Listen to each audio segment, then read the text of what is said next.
प्रिय दर्शकों, जय सिया राम, जय श्री कृष्ण। राजा परीक्षित हिंदू महाकाव्य महाभारत और श्रीमद् भागवत पुराण में वर्णित एक प्रमुख चरित्र थे। आइए राजा परीक्षित का विस्तार से इस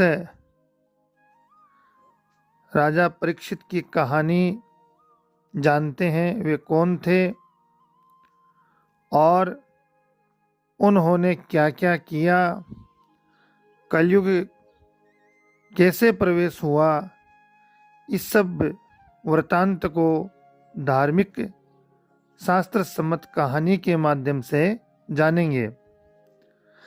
राजा परीक्षित कुरु वंश के राजा थे।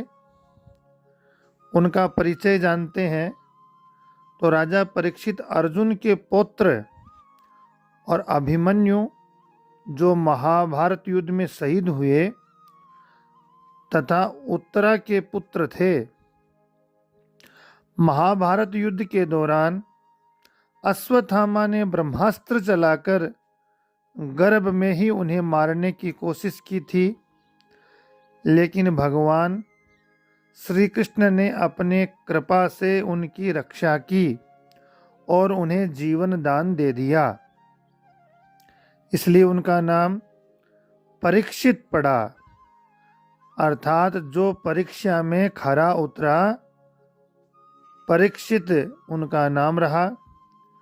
युद्ध के बाद पांडवों, युधिष्ठिर आदि ने राज्य त्याग करके हिमालय की ओर प्रस्थान कर दिया। तब युधिष्ठिर ने परीक्षित को हस्तिनापुर का राजा बनाया। परीक्षित एक न्यायप्रिय, धर्मात्मा और शक्तिशाली राजा थे। उनके शासन में प्रजा सुखी थी, धर्म की रक्षा होती थी। उन्होंने क्या क्या किया अपने जीवन काल में? तो परीक्षित ने अपने राज्य में कलयुग के प्रभाव को रोकने की कोशिश की। एक बार शिकार के दौरान उन्होंने देखा कि एक व्यक्ति जो कलयुग का अवतार था, एक बैल जो धर्म का प्रतीक था और गाय जो पृथ्वी का प्रतीक को पीट रहा था। बैल के 3 पैर कट चुके थे, सत्य, तप और दया नष्ट हो चुके थे। इस प्रकार से परीक्षित ने कलयुग को मारने की कोशिश की, लेकिन कली ने आत्मसमर्पण कर दिया और कहा कि वह युग है, उसका समय आ गया है। दया करके राजा परीक्षित ने कलयुग को मारने की बजाय उसे सीमित स्थान दे दिए जहां पर वह निवास कर सके। कौन कौन से स्थान दिए? एक, जुआ के स्थान पर, मदिरा के स्थान पर स्त्री गमन के स्थान पर, हिंसा या पशुवध के स्थान पर, सोना या स्वर्ण, क्योंकि सोने में लालच, झूठ, मद, काम, वेर आदि विकार होते हैं।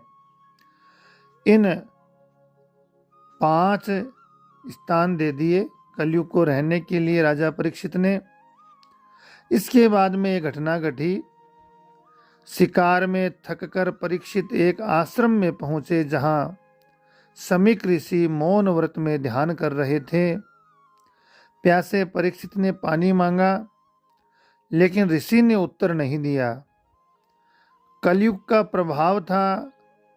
कुछ कथाओं में जरासंध के स्वर्ण मुकुट में कली का वास बताया जाता है। तो क्रोधित होकर के परीक्षित ने एक मरा सांप ऋषि के गले में डाल दिया। क्योंकि कलयुग का प्रभाव था, मस्तक पर स्वर्ण मुकुट था और स्वर्ण में कलयुग का निवास दिया था राजा परीक्षित ने, जो 5 स्थान दिए उसमें सोना भी था, तो स्वर्ण मुकुट में कली का प्रभाव राजा परीक्षित ने मरा सांप ऋषि के गले में डाला। ऋषि के पुत्र श्रृंगी ऋषि को ये पता चला तो उन्होंने क्रोध में परीक्षित को श्राप दे दिया। 7 दिन में तक्षक नाग उसे ढस लेगा। ऐसा श्राप सुन करके परीक्षित ने राज्य अपने पुत्र जन्मजय को सौंप दिया और गंगा तट पर बैठकर मृत्यु की प्रतीक्षा करी। वहां सुखदेव जी ने उन्हें श्रीमद् भागवत पुराण की कथा सुनाई, जिससे परीक्षित को मोक्ष प्राप्त हुआ। तक्षक ने उन्हें डसा, लेकिन उनकी आत्मा पहले ही मुक्त हो चुकी थी। परीक्षित की मृत्यु के बाद कलयुग का पूर्ण प्रभाव शुरू हुआ माना जाता है। यह कथा मुख्य रूप से श्रीमद् भागवत के प्रथम स्कंद में विस्तार से वर्णित है। इस प्रकार से राजा परीक्षित का यह है भागवत और महाभारत का जो प्रमुख चरित्र का विस्तार से मैंने आपके सामने कथा कहानी के माध्यम से प्रस्तुत किया है। इस प्रकार से कलयुग का आरंभ हुआ है। आपको जरूर ही ये कथा कहानी शास्त्र सम्मत पसंद आएगी। अपने स्नेहजनों मित्रजनों को भी शेयर कीजिए, अपना स्नेह प्रेम देते रहिए। आप सभी को जय सिया राम, जय श्री कृष्ण।